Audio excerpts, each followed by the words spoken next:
네네네. 나 너무 웃긴 것 같아. 계속 생각이 나. 지금부터 나 이렇게 옷도 입어야 될 것 같고 그러잖아요. 또 아니, 생각해보면 딱 그때부터 잠옷 바람으로 앉아가지고 이렇게 얘기하고 있는 건데, 아우, 끔찍해.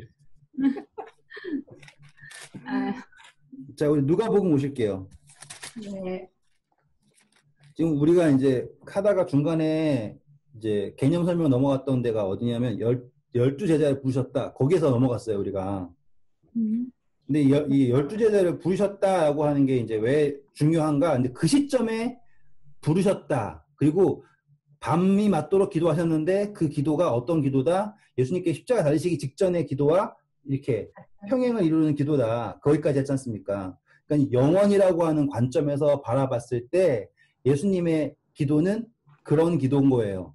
그러니까 우리가 생각하는 누구 뽑을까요? 그게 아니라는 거예요. 그래서 처음부터 아시는 거죠. 그리고 그 아시는 거는 예정한 게 아니에요. 아시죠? 모든 상황을 통해서 보고 계시는 거예요. 그거를.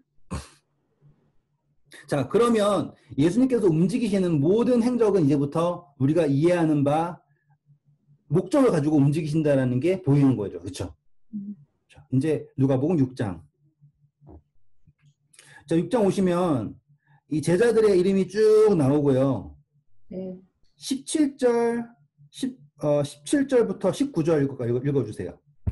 예수께서 그들과 함께 내려오사 평지에 서시니 그 제자의 많은 무리와 예수의 말씀도 듣고 병고침을 받으려고 유대 사방과 예루살렘과 두로와 시돈의 해안으로부터 온 많은 백성도 있더라. 더러운 귀신에게 고난 받는 자들도 고침을 받은지라. 온 무리가 예수를 만지려고 힘쓰니 이는 능력이 예수께로부터 나와서 모든 사람을 낫게 함이로라. 자, 이게 이제 그 시작점이에요. 시작점이 뭐, 그러니까 누가가 예수님께서 제자들과 함께 약간 영화에 보시면 막 이렇게 걸어가는 모양 나오면서 또 팔로워들 막 같이 따라가고 그런 느낌 있죠. 이렇게 쫙 등장하는 그 장면이 누가에게 있어 어땠냐면 예수님이 산에서 내려오신 거예요. 그렇죠. 누구와 함께 기도하시고 제자들 중에서 사도를 딱 택해가지고 내려왔는데 사람들이 온 지방에서 다 몰려들어요. 그런데 그 능력이 어떤 능력이냐면 누구든지 만지면 낫는 능력으로 지금 누가가 설명하는 거예요. 근데 이게 제가 말씀드렸지만 우리 혈루증 걸린 여자가 만지잖아요. 우리는 그걸 항상 우리 뭐 생각했냐면 그 여인이 믿음이 좋아가지고 만진 걸로 생각하잖아요. 근데 그 여자가 처음이 아니에요. 그 전부터 이게 있었던 거예요. 이게 지금 그 한참 전 이야기거든요. 근데 그 이야기는 그러면 이제 이야기가 달라지는 거예요. 그 여자가 만지게 된 것도 예수님이 하신 것도 이야기가 달라지는 게 여기에 근거예요. 그런데 여기에서 이제 우리가 바라봐야 될 거는 그 예수님이 지금 사도들을 불러가지고 내려오셨는데 내려오시면서 그냥 오셨을까? 뭘 하셨을까? 궁금하잖아요. 그게 산상보훈이에요. 아시겠죠? 자, 마태복음 5장 가실게요. 그러니까 내려오기 전이 그쵸, 산상보훈이라. 산에서 하신 이야기. 마태복음 5장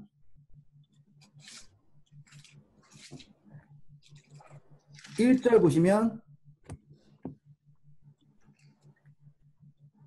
음, 읽어주세요. 예수께서 무리를 보시고 산에 올라가 앉으시니 제자들이 나온지라. 네, 이 입을 장면이에요. 그래서 딱 예수님이 산에 있는데 그 산에서 하시는 가르침이에요. 그런데 이 이야기가 이제 순서가 마태복음에는 이게 앞배가 나와요. 그런데 이제 그 뭐라 그러자 누가복음에는 뒤에 나오는 거죠. 근데 제가 이거를 말씀드렸지만 이 제자들을 부르신다. 그리고 어떻게 하셨다. 그 순서대로 나오는 건 누가복음이지만 마태복음은 예수님이 왕이시잖아요. 그래서 그 왕으로서 통치 개념으로 선포하신 거를 이 산상보훈이다라고 생각하잖아요, 우리가. 이해되셨죠? 그래서 이 통치 개념을 하시는데, 자, 산상보훈의 시작은 복 있는 자들이에요. 그런데 우리가 제가 뭐 그때 짧게 설교하는 것도 있었지만은 여기에서 핵심은 천국이 저희 것이미요예요. 그러니까 지금 뭐예요? 새 하늘, 그러니까 하늘 왕국이다라고 하는 걸 선포하시는 거잖아요, 그렇죠? 자, 보세요. 처음부터 이제 심령이 가난한 자는 뭐가 있어요? 복이 있나니 천국이 저의 것임이요 라고 하는 이야기가 등장을 하는 거예요. 그래가지고 예수님께서 이제 앞으로 하시는 비유, 마태복음에 등장하는 모든 비유는 어떻게 시작하냐면 천국은 마치 이렇게 가요. 그래서 천국은 마치 씨를 뿌리 나간 자가 씨를, 천국은 마치 뭐 가루서만에 놓은 뭐 누를 것 같이, 천국은 마치 어떻게, 천국은 마치 어떻게. 그러니까 비유의 핵심이 어디로 가는지 아시겠죠? 비유의 핵심이 착하게 살아라가 아니에요. 비유의 핵심이 다 어디로 가냐면 천국으로 가요. 근데 그 천국을요, 천국은 뭐 집세가 어떻고 이렇게 가지 않고요. 천국이라고 하는 개념을 바꿔줘요. 이해되시겠죠? 천국은 하고선 개념을 바꾸는 거예요. 개념이 우리가 일반적으로 생각하고 있는 유대인들이 기다리고 있던 어떠한 왕국이라는 개념이 아니다라고 설명을 하시는 거예요. 그거를 마태복음에서는 천국은 마치라고 시작하는 모든 비유가 계속 반복이 되는 거예요. 그래서 마태복음 공부할 때는 다 우리는 어떻게 이걸 이해해야 되냐면, 예수님께서 지금 하늘의, 그러니까 천국의 왕으로서 천국을 설명하고 계시는구나 라고 이해하시면 되는 거예요. 여기까지 따라오실 수 있겠죠? 네. 네. 그런데 이제 누가복음에서는 그런 비유가 안 나와요. 천국은 마치로 가지 않아요. 거기는. 네, 다르더라고요. 그래가지고 거기에서는 뭐 비유로 말씀하시되 한 사마리아인이 이렇게 가요. 이해되시겠어요?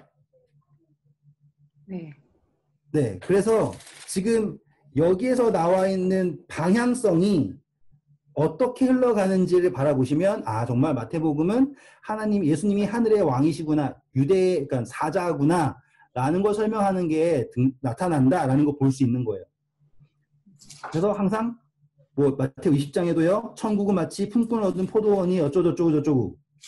그쵸? 그래서 천국은 마치 이렇게 진행이 되고요.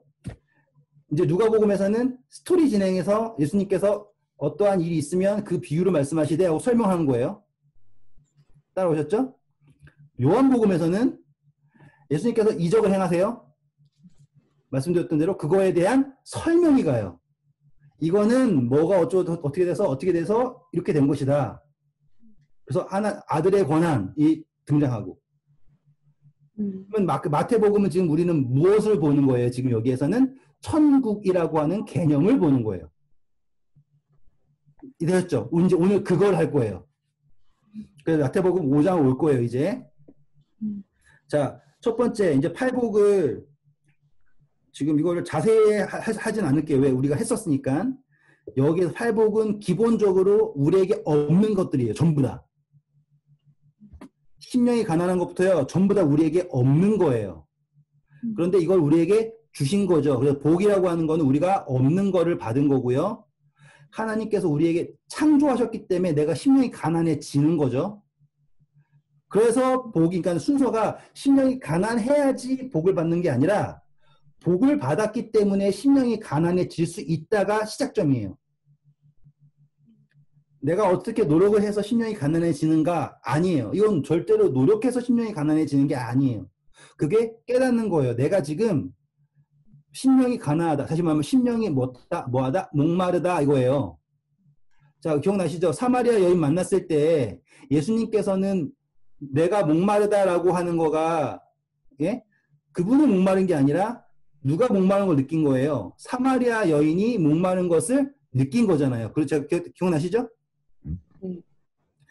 그래서 예수님이 양과 염소의 비유에서도 내가 줄일 때에, 내가 목마를 때에 너희가 마실 것을 주었고, 먹을 것을 주었고, 입을 것을 주었고, 이 모든 게 뭐예요? 그 지극히 작은 자가 느끼고 있는 거를 누가 느끼고 계신다? 예수님께서 느끼고 계신다라는 거잖아요. 그래서 십자가 사건에서 예수님께서 그 십자가에 달리셨을 때 예수님은 십자가에 못 박아라고 막 저주하던 그 사람들을 바라보면서 그분이 하실 수 있던 말이 뭐예요? 내가 목마르다는 거예요. 그 사람들 자체가. 그분이 목마른 거를, 그분은 목마른 게 아니죠. 아시겠죠? 육체적 목마름 말고 그 십자가 밑에서 사단에 홀려가지고, 그쵸? 정말로 말라 죽어가고 하는 그 사람들을 바라보면서 대신 영적으로 느끼시는 거예요. 그래서 내가 목마르다라고 하는 게 그만큼 절박한 목마름이에요. 근데 그 사람들은 목마른 걸 못 느꼈죠. 똑같아요. 심령이 가난하다라고 하는 걸요. 사람들은 못 느껴요. 그런데 복을 받잖아요. 다시 말하면 목이 뭐예요? 예수 그리스도가 우리 안에 오잖아요. 그러면 내가 그거를 느낄 수 있는 거죠. 제가 그때 간증되었던 것처럼 저는 제가 잘한 줄 알았어요. 혹은 반대일 수 있어요. 심령이 어떻게 가난하지 않은 건 뭐냐면 나는 안 돼라고 생각하는 것도요. 가난하지 않은 거예요. 내가 안 되는 것 같아. 내가 못하는 것 같아. 난 어떡하지? 이것도 가난하지 않은 거예요. 심령이 가난하다고 하는 건요. 도움을 갈망하는 거예요. 아시겠죠? 지금 그 상태가 심령이 가난하다. 그러면 심령이 가난하다라는 것 자체가 무엇이냐면 천국이 저희 것이다라는 거예요. 이 이야기는 천국이라고 하는 것은요. 어떠한 내가 어느 나라에 가가지고 무슨 몰디브처럼 뭐 리조트가 천국이 아니라 하나님으로부터 계속해서 아시겠죠? 받아야 된다라는 것을 느끼는 그 심령의 가난함이에요. 이거는요. 어떻게 되냐면 심령이 가난한 자는 복이 있나니 부자가 될 것이며 아니에요. 이해되셨죠? 심령이 가난한 자는 복이 있으면 심령이 부자가 돼야죠. 이 논리로 가야 되는 거잖아요. 결국에는. 근데 그게 아니라 심령이 가난한 자는 복이 있나니 그것은 무엇이냐? 천국이 저희 것이다. 그럼 천국이라고 하는 것은 어떤 사람들이 있는 거예요? 심령이 가난한 자들이 있는 거다예요. 근데 그 심령이 가난하다라고 하는 것은 이제 되는 거죠. 단순히 나만 가난한 게 아니에요. 다른 사람이 가난하다는 것도 느낄 수 있는 거예요. 공감이 되는 거죠. 그렇죠? 그렇죠? 그래서 그 다음에 애통하는 자는 복이 있나니 라고 하죠. 내가 슬픈 일 당해가지고 핍박 당해가지고 애통한다. 그게 아니라는 거예요. 그 것을 바라보면서 내가 애통해할 수 있는 거예요. 그러면 함께 위로를 받을 수 있는 거죠. 그렇죠? 그래서 온유하다라는 것도 이제 이해가 되는 거죠. 그래서 이게 하나하나가 쌓여가는 게 느껴지는 거예요. 제가 경험을 했고 지금도 경험을 하고 있고요. 그러니까 저한테 없는 거라니까요. 저한테 절대로 온유가 없었고요. 정말로 온유라고 하고는 전혀 거리가 먼 사람인데 제가 그렇게 되고 있더라고요. 아시겠죠? 그리고 그 온유라고 하는 게 이제 흥미로운 게 땅을 기업을 받는데요. 근데 우리 한번 성경 빨리 찾아볼게요. 시편 37편 11절 한번 읽어보실래요? 시편 37편 11절. 그러나 온유한 자들은 땅을 차지하며 풍성한 화평으로 즐거워하리로다. 자, 이거는 그냥 예수님이 멋지게 얘기한 게 아니라 성경에 이미 기록되어 있는 거예요. 그러면 땅을 차지한다라고 하는 거는 막 전쟁에서 차지하는 게 아니에요. 온유하다라고 하는 거가 이게 개념 자체가요. 어떤 이해를 하셔야 되냐면 막 이렇게 막 치고 받고 막 올라가는 게 아니에요. 그 어떤 것이 있어도요. 그거를 품을 수 있는 거예요. 그게 온유의 표현이라고 보시면 돼요. 그래서 온유한 자들은 땅을 차지한다라고 설명하는 거예요. 그런데 이게 잘 보시잖아요. 이 이야기 하나하나가 다 누구의 속에서냐면 예수님의 자기속에서예요. 예수님이 이러신 거예요. 심령이 가난하시고요. 애통하시고요. 의에 줄이고 목마르시고요. 그렇죠? 온유하시고요. 의에 줄이고 목마르시고요. 긍휼히 여기시고요. 마음이 청결하시고요. 화평케 하시고요. 그렇죠? 그리고 의를 위하여 핍박을 받으셨죠. 그래서 이 흐름을 그대로 하시면 자기가 이러한 사람이다라고 설명을 하시는 거예요. 그래서 그 끝에 8째 말고 그러니까 7째 어떻게 합니까? 화평케 하는 자는 복이 있나니 하나님의 아들. 예수님이 화목제물인 거 기억나시죠? 우리 공부했던 거. 네. 예수님은 화목제물이세요. 화목제물. 그래서 로마서 3장 23절 제가 읽을게요. 이 예수를 하나님이 그의 피로 인하여 믿음으로 말미암아 화목제물로 세우셨으니 나온단 말이에요. 이는 하나님께서 길이 참으시는 중에 전에 지은 죄를 간과하심으로 자기의 의로움을 나타내셨음이라 라고 합니다. 그러면 화목제물이라고 하는 것 자체가 뭐예요? 이 죄의 용서, 그 모든 것을 다 포함하는 거예요. 그러니까는 이 팔복에서 시작점은 예수님의 자기소개서가 된 거예요. 그래서 그 예수님이 어디의 왕이세요? 천국의 왕이죠. 그렇죠. 그래서 회개하라, 천국이 가까웠다. 그 개념이 바로 이거예요. 예수님을 가지면 뭐예요? 천국이 저희 것임유가 된다는 거예요. 이해되셨죠? 네. 그래서 이게 그 당연히 예수님을 받게 되면 세상에 핍박을 받겠죠. 그 당연한 이야기가 나와요. 그래서 그렇게 되면 뭐라고 한다고요? 기뻐하고 즐거워하라 라고 말씀하시는 게 이 팔복의 결론이에요. 그러면 이제 예수님께서 팔복을 왜 이야기하셨는지가 납득이 되시죠, 이제? 네, 제자들, 네. 선지자. 그렇죠. 이거예요. 그러니까 예수님이 그냥 뜬금없이 내가 멋진 가르침 알려줄게. 자, 그게 뭐냐면 팔복이야. 잘 들어봐. 이런 거야. 복은 이런 거. 이렇게 얘기하는 게 아니에요. 예수님은 지금 되게 목적적으로 자기를 알리시고요. 천국을 전하고 계시는 거예요. 천국이라고 하는 것은 복을 받은 사람에게 주어지는 것이다. 복을 받은 사람은 심령이 가난하겠지. 이 개념으로 가는 거예요. 야, 너 빨리 심령 가난해져. 그래야지 복받아 천국가. 이 개념 우리는 전혀 반대로 설명하고 있죠. 왜? 그 개념은 뭐가 없어요? 거기에는 은혜가 없죠. 맞잖아요. 거기에는 정말로 은혜가 없어요. 하나님 나 좀 심령이 가난하게 해주세요. 뭐가 없어요? 은혜가 없는 거예요. 너가 복 안 받는 천국 못 가는 거 왜 못 가? 어서 오세요. 죄송합니다. 지금 이제 팔복하는 중이었는데 그 논리가 너가 심령이 가난해야지. 너가 애통을 해야지. 너가 돼. 그래야지 복 받아 임마. 이런 논리가 아니라는 거예요. 거기엔 뭐가 없다고요? 은혜가 없어요. 맞죠? 그런데 은혜가 있는 천국이 뭐예요? 내가 은혜를 받으면 심령이 가난해지고 애통해지고 화목하게 되고 이렇게 된다고. 의에 줄이고 생각해보세요. 의에 줄이고 목마르다는 거를요. 느낀다는 게 말이 되냐고요. 안 된다니까요. 그거는 하나님께서 깨우쳐주지 않으면요. 내가 거기에 줄인 줄 몰라요. 내가 거기에 목마른지를 다 모르고 살잖아요. 근데 경험해보잖아요. 어느 순간 하잖아요. 그게 복이에요. 아시겠죠? 그런데 그 복은 하나님께서 뭐 하신다고요? 채워주신다 이거예요. 이게 팔복의 정의예요. 그러면 개연성이 생기죠. 예수님께서 이거를 가르쳐 주셔야겠죠. 제자들을 사도들을 불렀는데 이 정도는 알려줘야죠. 그렇잖아요. 지금 사도들이 전파할 게 뭔데? 천국인데. 천국에 대해서 개념이 있어야 될 거 아니에요. 맞죠? 네. 사도들 해가지고 야, 너 병 고치는 의사 줄게. 가서 해봐. 이게 아니에요. 사도들이 전파하는 건 지금 천국이에요. 그러면 뭘 알아야 돼요? 천국의 개념을 알아야 되죠. 근데 천국이라고 하는 게 어떻게 주어지는 줄 알아야 되잖아요. 그동안 갖고 있던 개념은 뭐예요? 제자 잘 드리고 죄 안 지내고 그쵸? 죄 안 짓고 뭐 어떻게 좀 그럴듯하게 살면 천국가 이 개념이었잖아요. 예수님 그걸 깨야겠죠. 그래서 주신 게 바로 팔복이라고 하는 이 개념을 주신 거예요. 그리고 숫자 그거는 제가 그 전에 설교했던 그 내용 그대로고요. 이해되셨죠? 그럼 그 다음 어떻게 하실까요? 너네가 누군지 설명하셔야겠죠. 제자들 불렀잖아요. 그럼 너희들은 누구냐?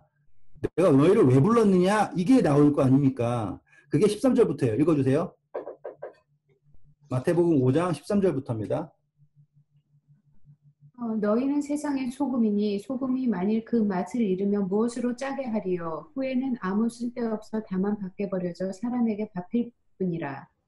너희는 세상의 빛이라. 산 위에 있는 동네가 숨겨지지 못할 것이요 사람이 등불을 켜서 말 아래 두지 아니하고 등경 위에 두나니 이러므로 집안 모든 사람에게 비치느니라.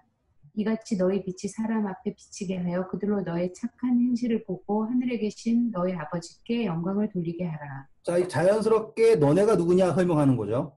그러니까 문맥이 자연스러운 거예요. 이게 따로따로가 아니라.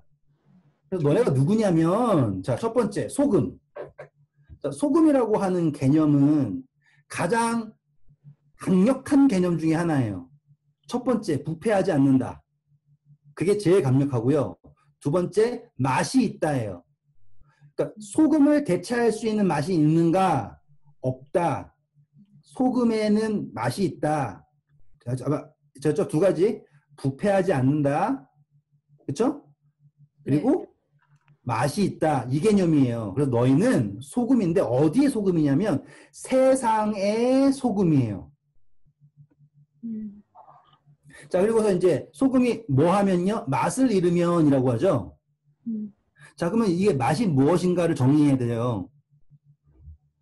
자, 그러면 성경에 땅에 버리워진 소금이라는 이야기가 한 번밖에 안 나오죠? 그 이야기가 뭐예요?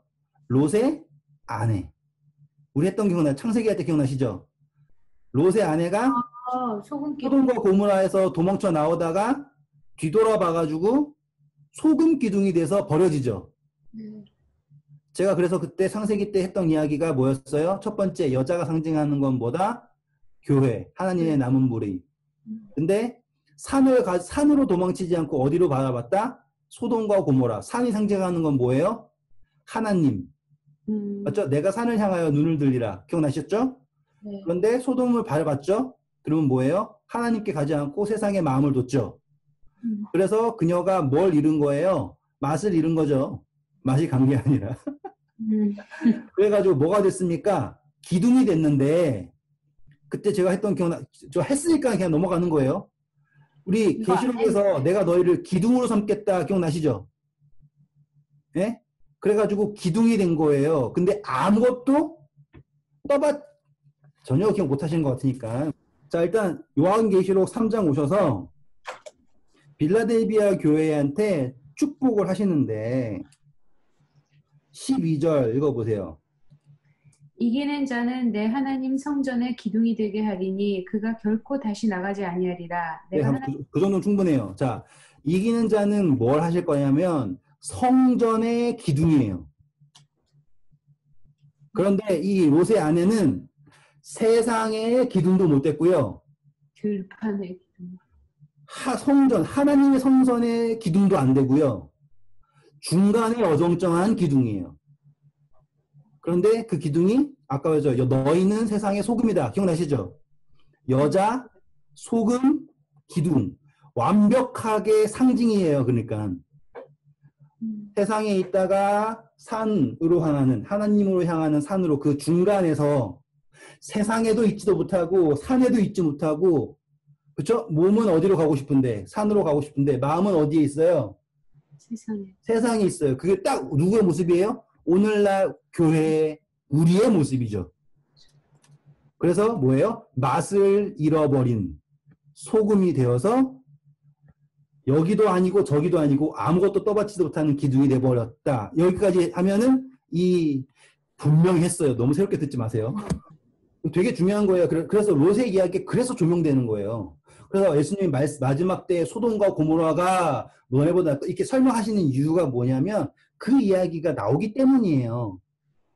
그때 다 했어요. 그 산이 하나님이고요. 거기서 기다리고 있는 아브라함이 예수님 상징하고요. 그래가지고 가야 돼서 산에서 누굴 만나야 되냐면 아브라함을 만나야 되는데 그걸 안 하고 소알에 들어가가지고는 숨어 있다가 거기서도 또 무서우니까 어디로만 가는 거예요? 그냥 산으로만 가는 거예요. 그래서 산에서 굴 속에 살다가 망하잖아요, 그 사람은. 맞아요. 그거 다 생각나요. 근데 이거 이제 생각나세요? 어우, 좋습니다. 그러니까는 이 맛을 잃은 소금이라고 하는 게 상징이 딱 등장하는 게 롯의 아내예요. 맛을 잃었죠.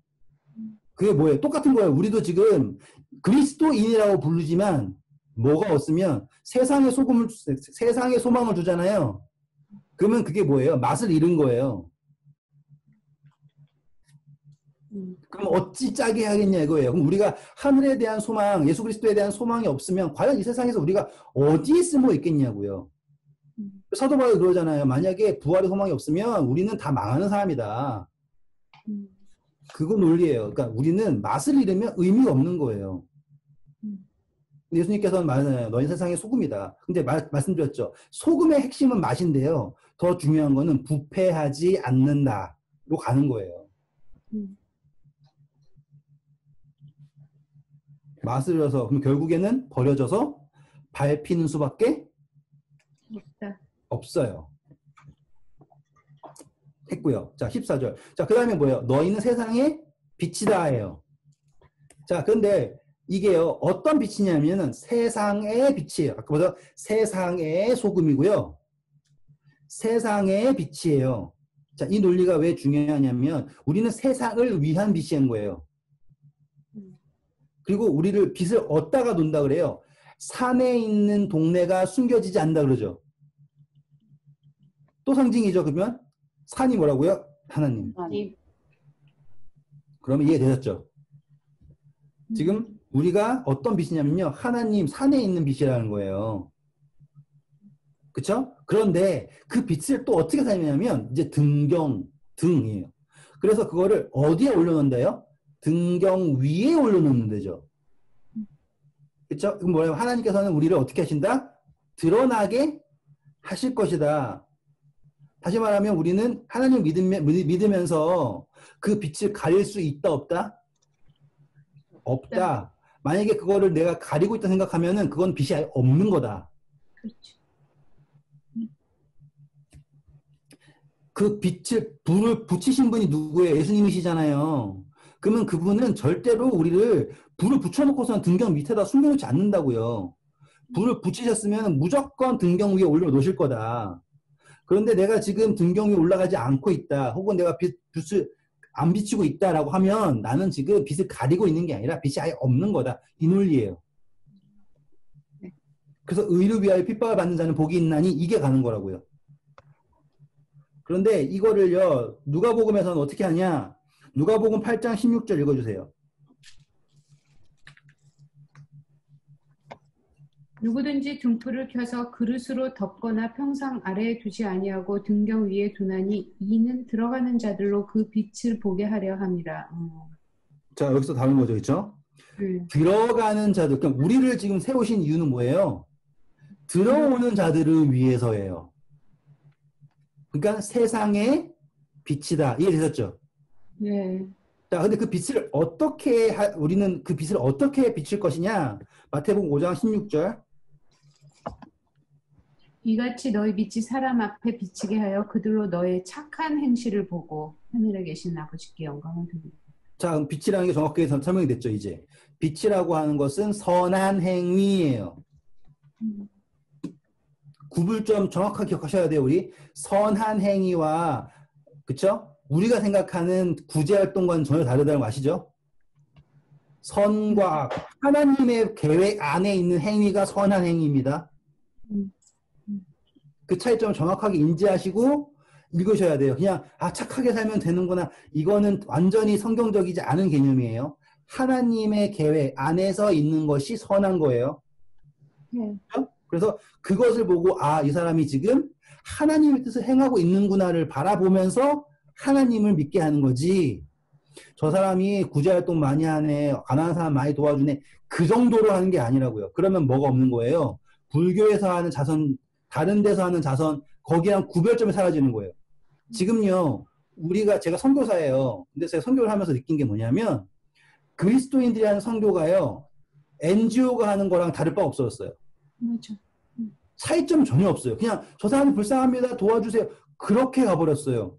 그럴 바에는 차라리 나는 다른 데 도와주겠죠. 왜 이렇게 재정관리 엉망으로 하죠. 뭘 도와주는지 모르죠. 후속 조치 하나도 없죠. 그런데다 못하러 도와줘요. 하잖아요. 그러니까 선한 행위라고 하는 거 착한 행실이라 그 개념을 정확하게 인지하셔야 돼요. 선교사는 하나님의 일을 하는 거지 구제 활동만 하는 게 아니잖아요. 그 차이예요. 우리가 구제 활동을 해야 됩니다. 그래야 사람들이 예수님 믿어요. 그게 밀가루 선교잖아요. 우리나라에서 최초에 했던. 그게 망쳐놓은 게 우리나라 신앙이잖아요. 지금. 그렇죠? 선한 행위예요. 자, 그러니까 지금 예수님이 논리적으로 자, 복이라는 게 이거야. 그럼 천국을 받아. 천국이 그거야. 그러면 너네가 이런 사람이야. 설명했죠? 그러면 나는 누구냐 설명해야겠죠? 자연스럽게. 내가 왜 왔냐 설명하잖아요. 자, 17절부터 읽어보세요. 내가 율법이나 선지자를 폐하러 온 것 줄로 생각하지 말라. 폐하러 온 것이 아니요 완전하게 하려 함이라. 자, 보세요. 왜냐하면 지금 천국을 뭘로 했냐면 심령이 가난하면 간다라고 하는 정말 추상적인 개념으로 가버렸잖아요. 지금. 왜? 그전에는 되게 프랙티컬했어. 천국 가려면 이거 해야 되고 저거 해야 되고 이렇게 가요. 이 조건들 맞추면 가는 게 천국이었어요.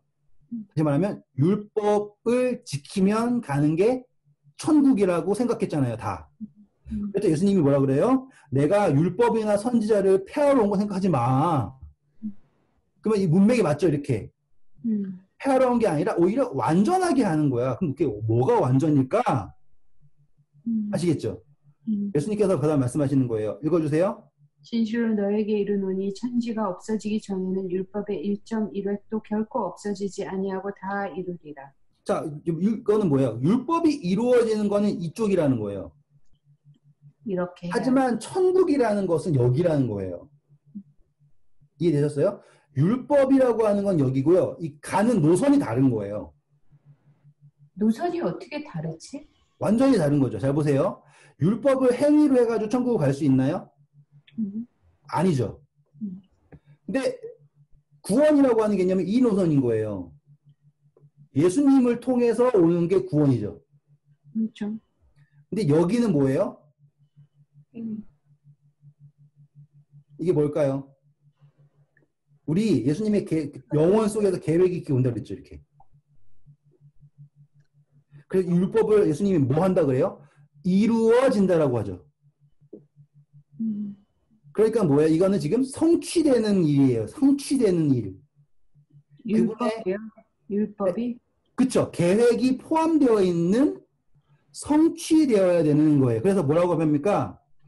1.1획도 결코 없어지지 아니하고 다 이루어지리. 그렇죠. 율법이 포함되는 건요. 이루어질 개념이에요. 자, 첫 번째로 해보세요.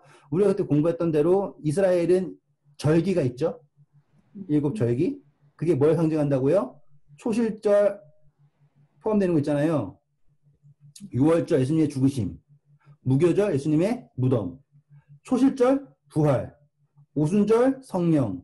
나팔절 아시겠죠? 그 다음에 대속제일 그리고 초막절. 이게 계획이잖아요. 그게 율법에 나오는 거예요. 아시겠죠? 모세오경 그게 다 율법이에요. 율법과 선지자라고 하는 게 구약에 얘기하는 거예요. 지금 구약. 이걸 십계명을 바라보시면 안 된다고요. 율법과 선지자는요. 이 구약에 나오는 모든 그거예요. 자, 그리고 예수님이 제사법, 율법이죠. 그게 예수님이 어떻게 하셨어요? 이루셨죠? 그렇죠? 어린이 속죄가 아니라 단번에 자신을 들여서 히브리서에 나온 거잖아요. 이루셨죠? 이해되셨죠? 그리고 선지자에 나온 예언도 다 하나도 패하지 않고 다 이루어진다예요. 그러니까 노선이 다른 거예요. 율법의 노선이랑요. 율법과 선지자의 노선과 천국의 노선은 다른 노선이에요. 아시겠습니까? 그렇다고 이게 필요 없다라는 게 아니에요. 이거를 완성하러 이거 오신 거라고요. 이거는 지금 구속의 경륜이라고 하는 그 흐름 있죠. 그렇죠? 그 흐름을 쥐고 가는 게 율법과 선지자예요. 이렇게. 하지만 천국이라고 하는 것은 예수 그리스도로 주어진다고요.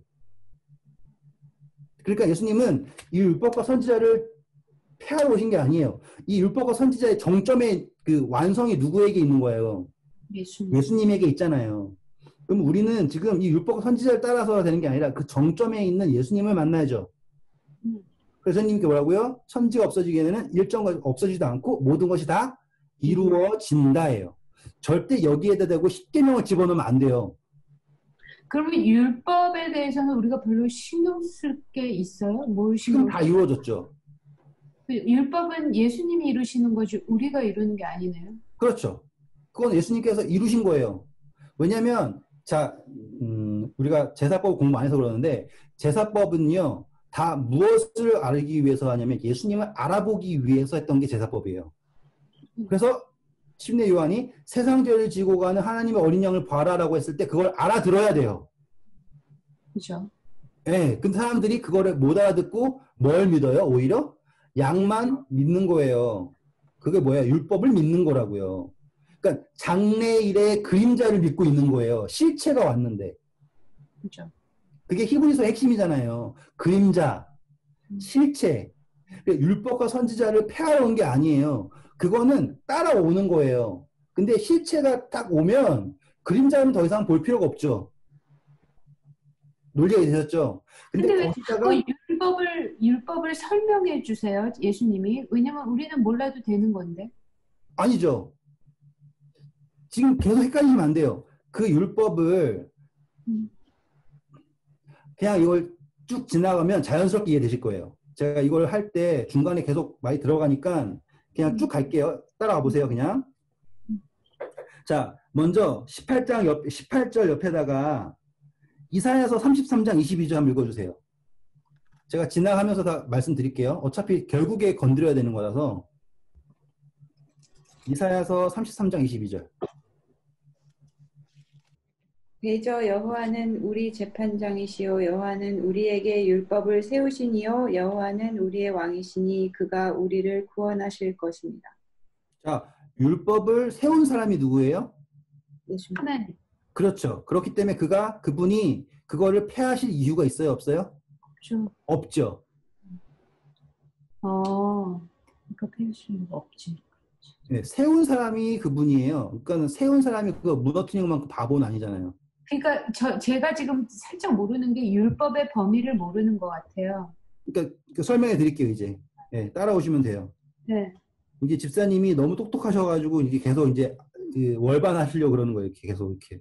No. 아니, 아예 율법을 잘 모르니까, 그냥 어디까지. 왜냐하면 우리가 창세기 하고서는 출애굽기 쭉 갔으면 아, 이게 이거구나 하고서 넘어가는데 우리가 이게 신약을 넘어 떠버렸잖아요. 그래서 그런 거예요. 근데 대신 그래도 그 신약을 하는 바람에 그거를 메꾸려고 막 개념 설명을 너무 많이 했잖아요. 원래 그 개념 설명 할 필요 없이 그냥 쭉 가면 이게 채워지는 건데 그걸 이제 메꾸려고 막 그동안 했던 거예요. 자, 그래서 이사야서 33장에 정확하게 하나님이 율법을 세우신 분이구나. 그럼 그분은 그것을 폐하실 이유가 없다라는 게 증명이 됐죠. 자, 그리고 히브리서 13장 8절.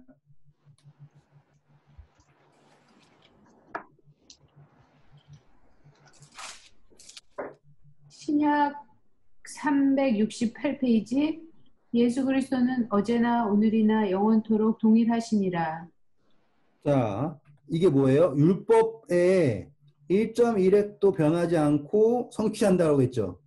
네. 그러면은 그 세우신 분이 누구예요? 예수님이죠. 예수님. 근데 그분은 어제나 오늘이나 내일이나 동일하시죠. 그러면 마음이 바뀌어서 이거를 폐하실 이유는 없죠. 네. 오로지 성취되지 않은 이상. 그렇죠. 네, 그렇죠. 자, 넘어갈게요. 이제 다시 마태복음 5장 오셔서요. 19절부터 보시면 이제 범위가 등장해요. 그러므로 누구든지 계명 중에 지극히 작은 것 하나라도 버리고 또 그같이 사람을 가르치는 자는 천국에서 지극히 작다 일컬음을 받을 것이요 누구든지 이를 행하며 가르치는 자는 천국에서 크다 일컬음을 받으리라. 내가 네. 너희에게 이르노니 너희 의가 서기관과 바리새인보다 더 낫지 못하면 결코 천국에 들어가지 못하리라. 이게 자, 의라고 하는 걸 사람들이 뭘로 생각했어요? 계명을 지키는 것이 의라고 생각을 했어요. 근데 예수님은 지금 뭐라고 했냐면 그게 의야? 그런데 그 정도 의도 안 돼? 그러면 하늘 갈 수 있을까요? 없다라고 얘기하는 거예요. 그러니까 다시 뭐예요? 인간이 계명이라고 하는 율법이라고 하는 그 율법에 포함된 모든 거는 제사법 다 포함되는 거예요. 여기서 지금. 그렇죠? 그거를 지킴으로 의를 얻는다라고 생각하잖아요. 그렇죠. 그러면 천국에 갈까요? 아니죠. 행함으로 말미암은 의는 절대로 안 된다라고 이해되셨죠. 그래서 예수님이 뭐라고 그래요? 너희의 의가 서기관과 바리새인보다 낫지 않으면 천국에 갈 수 없다라고 하는 게 이해가 되셨죠. 왜? 그 의는 뭐로 받을 수 있으니까? 은혜로 받을 수 있으니까. 범위예요, 지금. 그 범위는 아무리 넓혀도요, 결코 은혜로 주시는 의에 따라갈 수가 없죠. 그렇죠? 그러니까 결국에 율법과 선지자의 완성은 예수님으로부터 받는 칭의가 완성이에요. 그러니까 절대적인 골이 여기에요. 이게 필요 없다가 아니에요, 지금. 그 완성이 여기다예요. 그리고 그 완성을 갖게 되면 여기에 있는 거는요, 그냥 저절로 따라오는 거예요. 그래서 예수님이 뭐라고 그래요? 사도 바울이 뭐래요? 예수님이 사도 바울이 했죠. 율법의 완성은 사랑은 율법의 완성이다라고 하잖아요.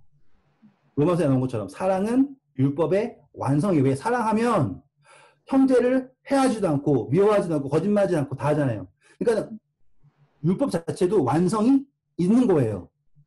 똑같이 이 모든 것의 완성이 누구냐면 예수 그리스도라는 거죠. 논리가 딱 잡히셨으면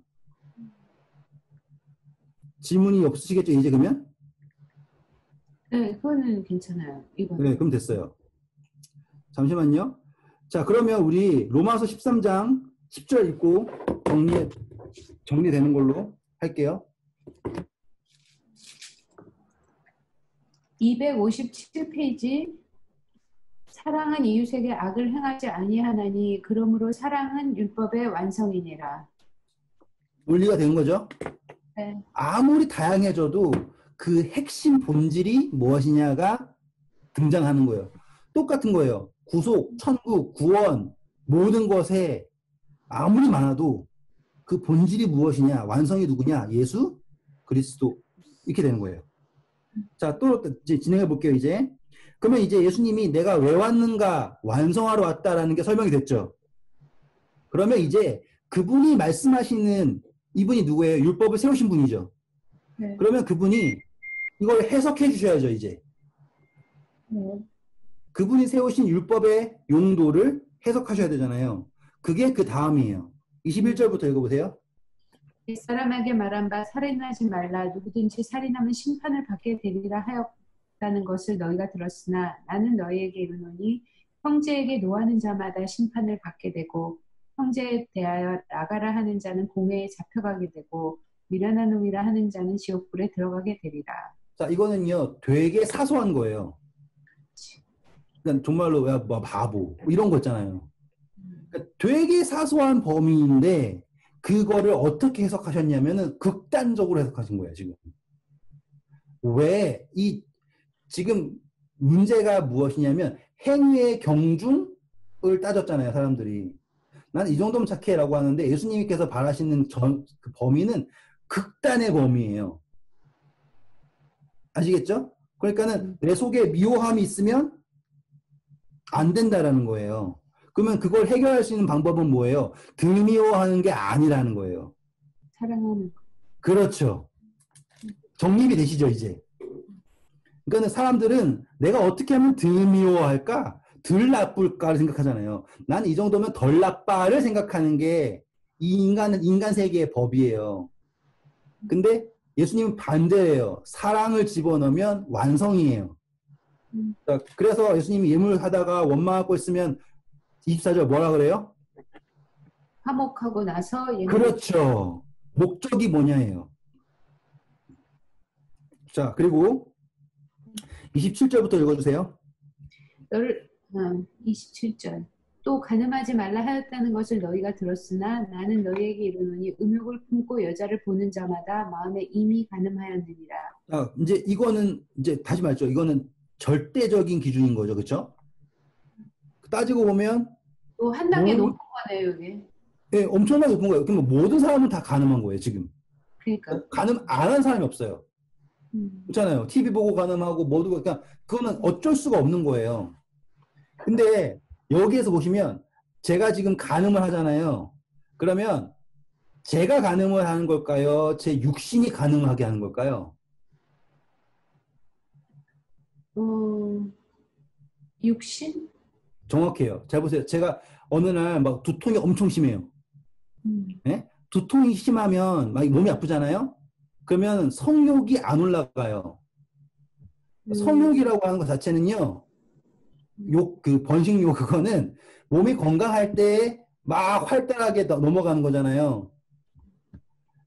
그럼 다시 말해 이 욕구라고 하는 거 있죠. 그거는 뭐에 지배받는 거예요? 몸의 육신의 정욕에 지배받는 거죠. 그렇죠? 그리고 그 다음에 볼게요. 29절. 만일 내 오는 눈이 너를 실족하게 하거든 빼버려라. 백체 중 하나 없어지고 온몸이 지옥에 이 논리가 어떻게 생각하면은 나 음욕을 품었어. 그러면 잘라야지. 이 논리가 아니에요. 그 뭐 그 범위가 어디에 속해 있냐면 음욕 그 정욕 다 어디에 속해 있다? 육신의 범위에 속해 있다라는 것을 말씀하고 계시는 거예요, 지금. 어떻게 하는 거야? 네? 어떻게 하려는 거야, 도대체? 아니, 그건 걱정하실 필요 없어요. 결국에 다 해결되는 범위니까. 자, 일단 읽어주세요.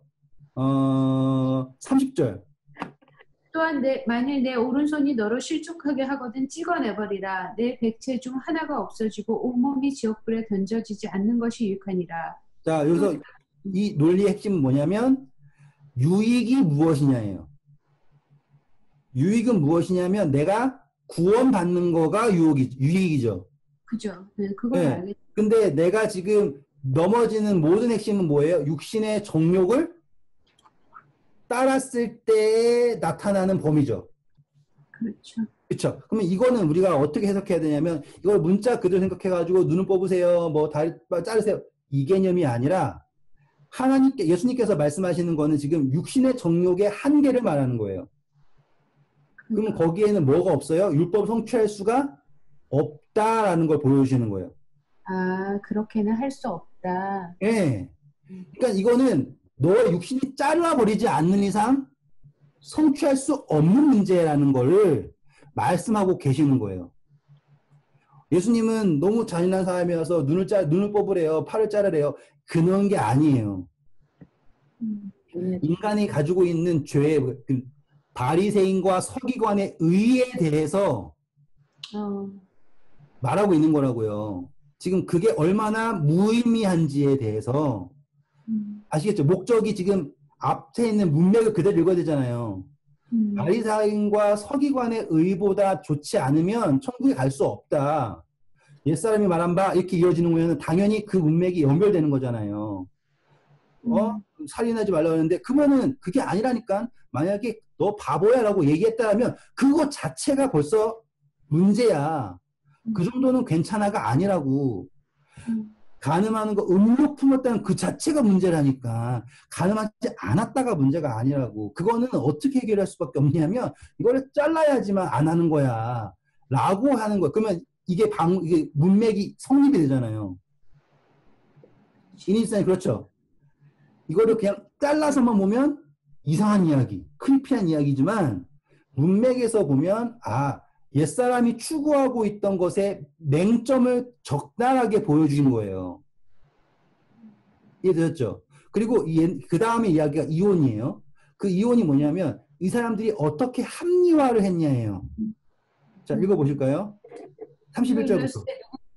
누구든지 아내를 버리려고 하는 이혼 증서를 줄 것이라 하였으나 나는 너희에게 이르노니 누구든지 음행한 이유 없이 아내를 버리면 이는 그로 간음하게 하며 또 누구든지 버림받은 여자에게 장가드는 자도 간음하니라. 네, 이게 약간 좀 추잡한 일이긴 한데요. 이 사람들이 이제 창녀를 하면 안 되잖아요.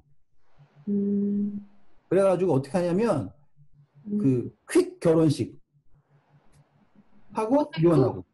언제 들었는데? 그래요? 토요일에 들었나 보다. 엊그저께 들었어. 엊그저께. 안식일 날 요한복음 하다가. 예, 맞아요. 네. 그러니까 이거를 법을 이용을 하는 거예요. 맞아. 빨리 결혼하고 볼일만 보고 이혼하고. 이런 식의 이용이에요. 근데 예수님께서 정확하게 얘기하잖아요. 그러면 그게 음행이 아니야? 그게 음행이다. 그러니까는 지금 이게 바리새인과 서기관의 의에 대해서 설명하는 거죠. 그러면 이제 문맥이 성립이 되는 거예요. 자, 그리고서는 다시 33절도 그러면 이 문맥에서 이어가야겠죠, 그렇죠? 읽어주세요.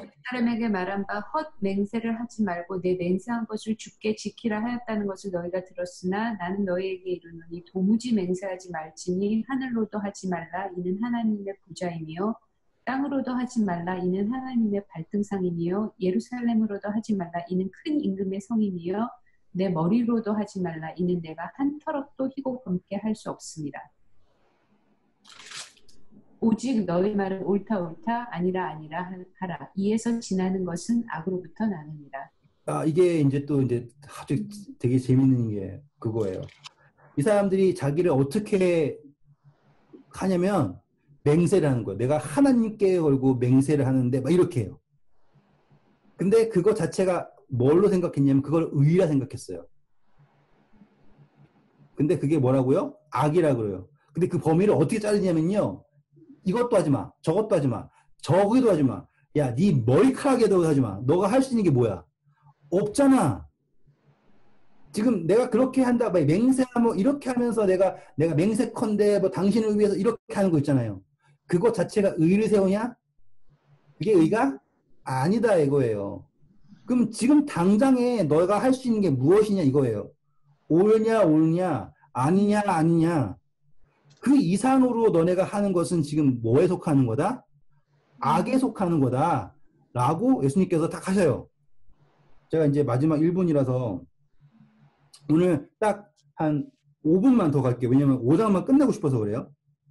그러면서 이 개념이 정립이 됐잖아요, 이게요. 그러면서 이제 공평에 관한 걸로 넘어가요. 이제 공평. 그러면서 38절부터 보시면 읽어주실래요? 눈은 눈으로 이는 이로 갚으라 하였다는 것을 너희가 들었으나 나는 너희에게 이르노니 악한 자를 대적하지 말라. 누구든지 내 오른편을 찍거든 왼쪽도 돌려대며 또 너를 고발하여 속옷을 가지고자 하는 자에게 겉옷까지도 가지게 하며 또 누구든지 너를 억지로 오리를 가게 하거든 그 사람과 심리를 동행하고 내게 구하는 자에게 주며 내게 꾸고자 하는 자에게 거절하지 말라. 자, 보시면 이게 뭐냐면 그동안 알고 있던 개념과는 정반대의 개념으로 가는 거예요, 이제. 왜? 그전에는 눈은 눈, 이에는 이, 귀에는 귀 이거잖아요. 근데 이게 정반대죠. 그렇죠. 근데 이게 누구의 개념으로 가냐면 예수님의 개념으로 가는 거예요. 예수님이 십자가를 달으셨지만 정죄하지 않으시죠? 네. 네. 그게 지금 정의의 개념이 내가 당하면 너도 당해야 돼가 정의였잖아요. 그렇죠. 이것도 하나의 의의 개념이잖아요. 지금 이것도 아시죠? 지금 우리가 계속 의에 대해 얘기하고 있잖아요. 지금 우리 계속 의에 대해서 얘기하고 있는 겁니다. 근데 예수님 오시기 전에는 예수님이 아직 안 계셨기 때문에 이렇게 하라고 이것도 율법 하나님이 주셨던 거잖아요. 눈에는 그렇죠. 눈. 그러니까 공평의 정의를 이루는 거예요. 지금. 그래서 이게 너가 다쳤잖아요. 그럼 쟤도 다치게 해. 그러면 공평이에요. 이건 뭐냐면 플러스가 되는 공평이 아니라 마이너스가 되는 공평이에요. 그런데 예수님은 이걸 완성하시는 분이죠. 그러면 예수님은 마이너스 만들어서 공평하게 하시는 분이 아니라고요. 그분은 어떻게 한다고요? 그거를 채우셔서 공평하게 하시는 분이에요. 그래서 그분이 율법의 완성이에요. 인간이 가진 율법은 너 눈 뺐어? 그럼 쟤도 눈 빼. 이런 잔인한 이걸로 공평을 이루는 거를 완성을 생각하지만 예수님은 그거를 다쳤어? 그럼 얘를 낫게 하면 되는 거잖아요. 그렇죠? 그래서 회복해서 채워서 플러스가 되는 의를 이루신다고요. 정의를 그렇게 이루신다고요. 그러니까 이해되시죠, 이제? 그래서 천국이라고 하는 거는 기존에 생각했던 개념과는 전혀 다른 거예요. 육신을 어떻게 해가지고 막 바리새인과 서기관의 의로 해서 이루어지는 거는요, 한계가 엄청난 거예요. 왜? 그 하늘나라에는요, 뭐예요? 내 육신 가지고 갈 수 있어요? 못 가는 거예요. 왜? 하늘나라 가도 거기에서 내 육신이 뭐 할 거예요? 음욕 품을 거 아니에요. 거기에서 내가 말 실수할 거 아니에요. 그러면 결국엔 뭐예요? 그 하늘나라가 아니잖아요. 이해되셨죠? 그리고 하늘나라 가잖아요. 그러면 결국에 나는 지금 어떤 순간에도 누군가에게는 죄를 범했을 거 아니에요. 그러면 하늘나라 갈 때 그 의를 이루게 되려면 내 사지 중에서 나만 하고 갈 만한 게 있냐 이거예요. 아니잖아요. 그러니까 지금 그분의 천국의 개념은 전혀 다른 개념이고 그것은 누구를 통해 완성된다? 예수 그리스도를 통해서 완성된다. 그래서 그거를 완성되었기 때문에 내가 뭘 할 수 있냐면 때리면 돌려낼 수 있다. 라고 하는 거예요. 왜? 그거는 누구에게 이미 다 완성된 거예요. 예수 그리스도 때문에 완성되었기 때문에 그게 가능합니다. 이게 되는 거죠. 그럼 문맥이 성립이 되죠? 그래서 43절부터 또 내 이웃을 사랑하고 내 원수를 미워하라는 것을 너희가 들었으나 나는 너희 이르노니 너희 원수를 사랑하며 너희를 박해한 자를 위하여 기도하라. 할 수 있는 건 뭐예요? 천국이 왔기 때문에 할 수 있는 거예요. 천국이 안 온 사람은 절대로 못하는 거죠. 그렇죠? 그래서 이같이 한즉 하늘에 계신 너희 아버지의 아들이 되리니. 자, 연결 좀 보시죠. 네. 화평케 한 자는 복이 있나니 그들이 하나님의 아들이라 일컬음을 받을 것이며. 그렇죠? 그래서 뭐예요? 원수를 사랑하며 너희 밖에 기도하라. 이같이 한즉 하늘에 계신 너희 아버지의 아들이 되리니. 연결점 딱 나오죠. 그러니까 이게 따로 노는 이야기가 아니에요. 완벽하게 서론, 본론, 결론이 정확하게 성립이 되는 거예요. 뭐 하게 된다는 거예요? 천국이 된다는 건 뭐예요? 하나님의 아들. 이는 하나님이 그 해를 악인과 선인에게 비추시며 비를 의로운 자와 불의한 자에게 내려주심이라. 우리 그때 영원이라는 개념하면서 하나님의 계획 개념하면서 설명했던 이야기인데 이제 거기에다가 의라는 개념이 더해진 것뿐이에요. 기억나시? 우리 그림 그리면서 하나님이 영원 속에서 이렇게 공평하게 시간을 내려주시는데 이거는 의인에게만 뭐 잘해주고 악인에게 못해주고 그거 아니잖아요. 그분의 계획 속에서 그 장소에 그 시간에 거기에 있는 존재가 받는 것뿐이에요. 그래서 아브라함을 거기로 옮긴 거잖아요. 아브라함이 메소포타미아에 있었으면 약속의 조상이 될 수가 없어요. 근데 그가 가나안에 왔기 때문에 믿음의 조상이 될 수 있었던 거잖아요. 왜? 공평하게 하시는 거니까. 만약에 편협적으로 한다 그러면 사단이 이거는 공평하지 않습니다라고 덤비잖아요. 근데 모든 것이 펼쳐져 있고 공평하게 내려왔기 때문에 하나님의 말씀에 순종한 사람은 하나님의 계획한 복을 가서 받는 거죠. 맞죠? 그렇기 때문에 영원 속에 우리가 믿음으로 들어가야 된다. 우리 공부했잖아요. 근데 거기에다가 우리가 이제 뭐까지 얹은 거냐면 의라는 개념까지도 얹은 거예요, 이제. 그게 오늘의 팔복에서 나온 산상보훈에서 나오는 개념이에요. 그 의조차. 5장이 처음부터 끝까지 다 그 산에서 한 거네요, 그러면? 그렇죠. 이게 산상보훈이에요? 5장, 6장, 7장, 8장 이게 다 이렇게 가는 거예요, 계속. 아, 계속 가는 거요? 네, 7장까지가 계속 가는 거예요, 그걸. 지금 제가 막 급하게 솔직히 말하면 요 하나 가지고도 뭐 시간 설교할 수 있겠죠. 근데 제가 이거를 하나로 느껴지게 해드리고 싶은 거예요, 지금. 현재로서 하나로 느껴지시잖아요. 그러면 잘 보고 계시는 거예요. 그래서 악인에게 비를 의로운 자에게 불의한 자에게 내려주심이라. 너희가 사랑하는 자를 사랑하면 무슨 상이 있으리요? 세리도 이같이 아니하냐? 또 너희가 너희 형제를 원망하면 남보다 더하는 것이 무엇이냐? 이방인도 이같이 하지 않느냐? 자, 48절만 읽으면 끝납니다. 제가 읽을게요. 그러므로 하늘에 계신 너희 아버지의 온전하신과 같이 너희도 온전하라 라고 하는 절대로 불가능할 것 같은 요구가 주어지는 거예요. 이게 복을 받으면 되는 거라는 거예요.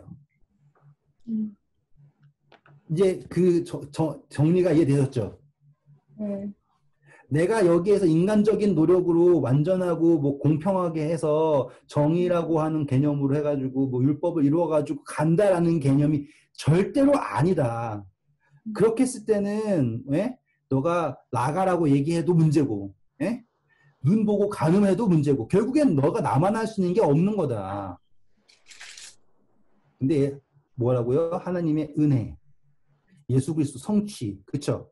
그 범위에 갔을 때 뭐가 이루어진다? 하나님의 온전하신 것 같이 너희도 온전해질 수 있다라고 하는 결론이 5장의 결론이에요. 되게 멋있지 않아요? 네. 이 정도는 들어줘야지 사도로서 활동할 수 있겠죠. 복음을 전파할 수 있겠죠. 왜? 그 정도는 알아야지 천국을 설명할 수 있는 거예요. 안 그러면 야 누구 온데 어떡하지? 일단 급한가 봐. 그 정도밖에 안 되는 거예요. 근데 정말 안타깝게도 대부분의 사람들은 다 그 정도로만 설명하고 있어요. 야 지금 보지 지진 나지 예수님 오신다? 그럼 어떻게 해야 돼? 말 못하잖아요. 회개하래. 너 잘못했대. 너 죄인이래. 그래서 어떻게 하라고? 이렇게 된다고요. 자, 그 다음에 이야기를 이제 목요일 날 가서 할게요. 좋은 밤 되세요. 감사합니다. 안녕. 네.